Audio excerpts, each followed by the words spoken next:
तुझको अर्पण क्या लागे मेरा। मन भटकता है, मन भ्रमित होता है, मन बहाने ढूंढता है कि हम तो संसार में हैं, हमारी गृहस्थी है। ऐसे में भला हम कैसे साधना कर सकते हैं, किस विधि से पा सकते हैं भगवान को। तो जहाँ तक बात संसार की है, वह घर में भी है और मठों आश्रमों में भी उतना ही है। कोई अपने परिवार के साथ रहे या उन्हें छोड़कर भाग जाए, इससे उसकी सांसारिकता में कोई भी फर्क नहीं पड़ता। संसार तो मन में रहता है, यह तो वृत्तियों में है। इसका निवास चित्त के संस्कारों व उसमें उपस्थित कर्म जाल में है। इसे त्यागना है, इसमें रूपांतरण को घटित होने देना है। भगवान कहते हैं, यह अभ्यास योग से हो सकता है। अभ्यास करने से रूपांतरण की घटना का घटित होना संभव है। परिस्थितियों से ना तो घबराने की जरूरत है और ना भयभीत होने की। भगवान तो प्रत्येक वस्तु, व्यक्ति और घटनाक्रम में समाया है। यदि इस सच को हम मानते हैं तो फिर इस संसार में वही है और संसार भी वही है। इसीलिए संसार से भागना उपाय नहीं है। इसीलिए जो भाग रहा है वह उसे पा नहीं सकेगा। उसे तो वह पाता है जो स्वयं को स्थिर कर लेता है, जिसका मन ठहर जाता है, जो शांत हो जाता है। हम कहाँ हैं, इससे कुछ खास फर्क नहीं पड़ता। अगर हम शांत हैं, ठहरे हुए हैं, तो फिर प्रभु से मिलना संभव है। भले ही हम दुकान में बैठे हैं, दुकान में बैठकर यदि हम शांत हैं, दुविधा, तनाव, द्वंद्व, संघर्ष से मुक्त हैं, तो उस दुकान में बैठकर दुकानदारी करते हुए परमात्मा हमारी अपनी चेतना में अवतरित हो जाएगा। परंतु अगर हम आश्रम में बैठकर भी ईर्ष्या, द्वेष, दुविधा, द्वंद्व, तनाव इत्यादि से घिरे हैं, तो फिर परमात्मा से कोई संपर्क ना हो सकेगा, कोई संबंध ना बन सकेगा। अभ्यास करने का मतलब संसार से भागना नहीं, बल्कि संसार में जागना है। परमात्मा से मिलन में बाधा ना तो पत्नी है, ना बेटे बेटियां। बाधा तो अपना मन है, अपने मन की विक्षिप्तता है। वैसे भी संसार से भागकर जाएंगे कहाँ? यह काम तो असंभव है। जहाँ भी जाएंगे वहीं संसार है, क्योंकि यह कहीं और नहीं बल्कि हमारे अपने मन में ही बसा है। मन की कल्पनाओं, भावनाओं ने इसे बसाया है। मन की वृत्तियां इसे सिंचित कर रही हैं, इसे पोषित कर रही हैं। चित्त के संस्कारों व कर्म जाल के कारण हमारे जीवन के सभी घटनाक्रम विनिर्मित हुए हैं। इसलिए भागना नहीं, आंतरिक परिष्कार करना उपाय है। परिस्थितियों के बदलने से, वेश के बदलने से कुछ होने वाला नहीं है। प्रायः देखा यही जाता है कि हम घर में रहकर जो काम करते थे, आश्रम में रहकर भी वही करते हैं, क्योंकि करने वाला, पकड़ने वाला तो हमारे भीतर बैठा हुआ है। और भला कोई अपने आप से कैसे भाग सकता है? बीमारी तो हम स्वयं ही हैं। यह तो वही बात हुई जैसे कोई मरीज भाग खड़ा हो, सोचे कि भागने से रोग से छुटकारा मिल जाएगा, मगर सच्चाई तो यही है कि रोग तो हमारे साथ ही भाग रहा है। बीमारी भागने से नहीं, इलाज करने से जाएगी। मन के परिष्कार से मन स्थिर होगा। मन शांत होने से, एकाग्र होने से बात बनेगी। भागना नहीं, जागना है। संसार तो बस एक परिस्थिति है। उस परिस्थिति में यदि हम सोए हुए हैं तो परमात्मा को खोए रहेंगे।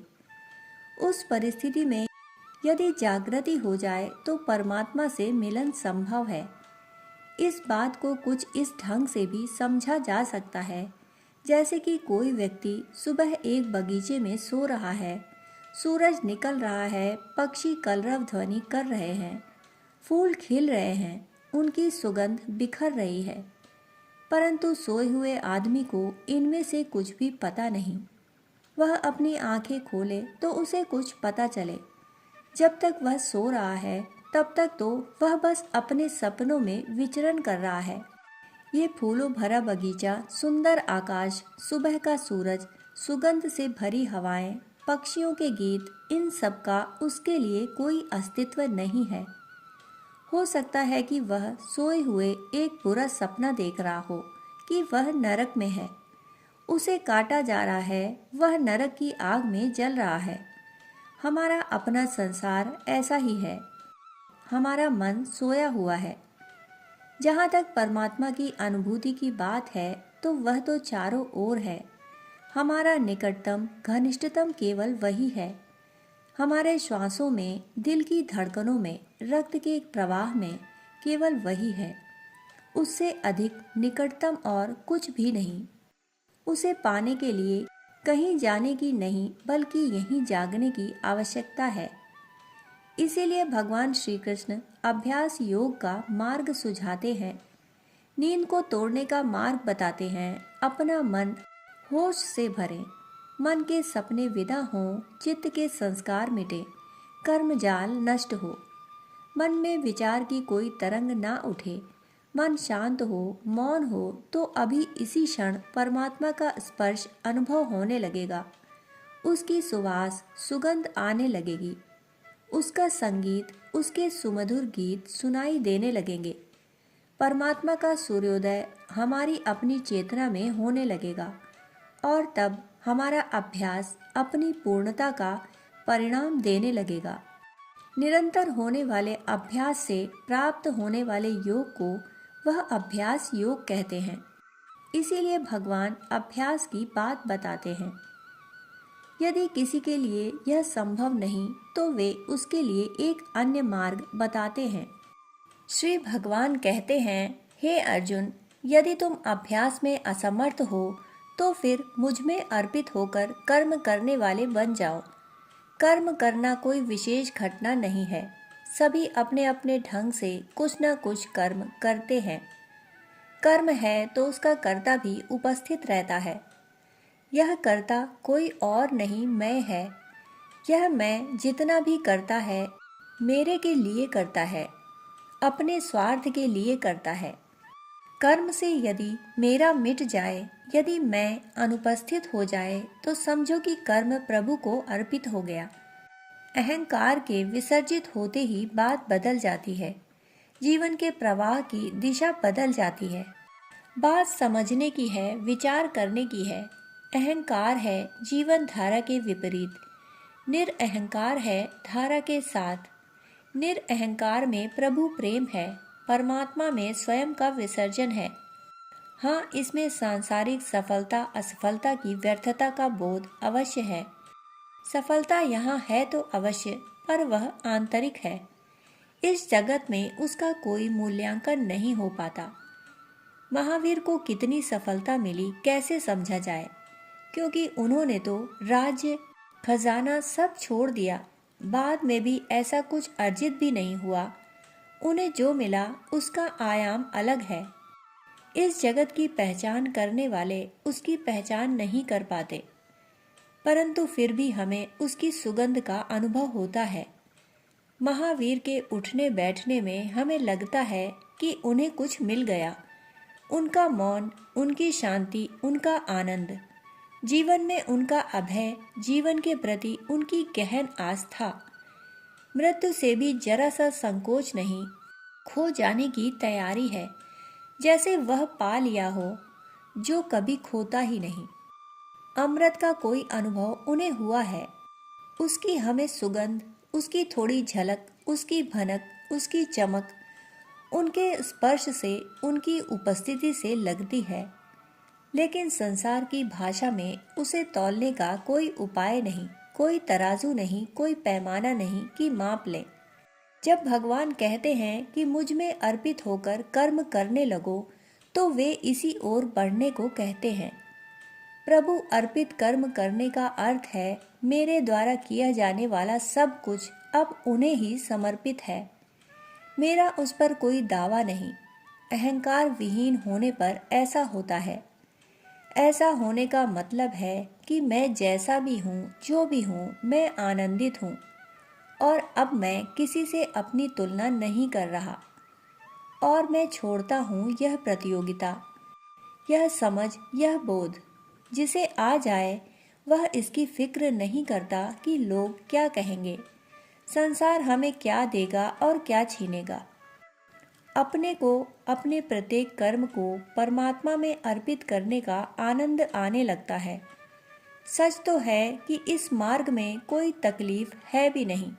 सारी तकलीफें तो अहंकार के साथ जुड़ी हैं। भगवान श्री कृष्ण इस पूरे प्रकरण में 3 उपाय सुझाते हैं। इनमें से पहला शुद्धतम भाव है, भक्ति है। कहते हैं कि तू अर्पित कर दे मुझ में अपना मन, यह पहला उपाय है। इसके बाद कहते हैं कि यदि तेरे लिए यह संभव नहीं है तो संभाल ले योग की प्रक्रियाओं का अभ्यास, यह दूसरा उपक्रम है। यह बताने के बाद वे कहते हैं कि यदि यह भी संभव नहीं है तो फिर करो कर्म योग का अभ्यास। इतना करो कि अपने सारे कर्मों को मुझ में समर्पित कर दो और ऐसा मान लो कि तेरे भीतर से मैं ही कर रहा हूँ और मैं ही करवा रहा हूँ और तू ऐसे करके मेरा साधन बन गया है। एक उपकरण, एक यंत्र हो गया है तेरा अस्तित्व। फिर न पाप तेरा, न पुण्य तेरा, न अच्छा तेरा, न बुरा तेरा। तू सब कुछ छोड़ दे और सभी कर्मों को मुझ में ही समर्पित कर दे। ये 3 उपाय हैं, ये 3 विधियां हैं भगवत प्राप्ति की। इन तीनों में श्रेष्ठतम प्रेम है। प्रेम ना बन पड़े तो फिर साधना का अभ्यास, लंबे समय तक अभ्यास करते रहना होगा। यदि इसमें भी सफलता ना मिले तो फिर कर्म अर्पित करते जाना, अन्यथा अंतिम तीसरा मार्ग है ही। कोई भी काम करना कर्म योग नहीं। कर्म योग का मतलब तो यह है कि कर्म हम नहीं कर रहे, परमात्मा कर रहा है। इस तरह का कर्म प्रतिपल प्रतिक्षण हमें भगवान से जोड़ता है। अपनी प्रगाढ़ता में यह कर्म ही योग का अभ्यास बन जाता है। अपने ही आप दूसरे उपक्रम में प्रवेश हो जाता है और फिर एक दिन स्वाभाविक रूप से भगवान में भक्ति, भगवान से प्रेम जागृत हो जाता है। इस तरह प्रभु प्रेम का पथ प्रशस्त हो जाता है।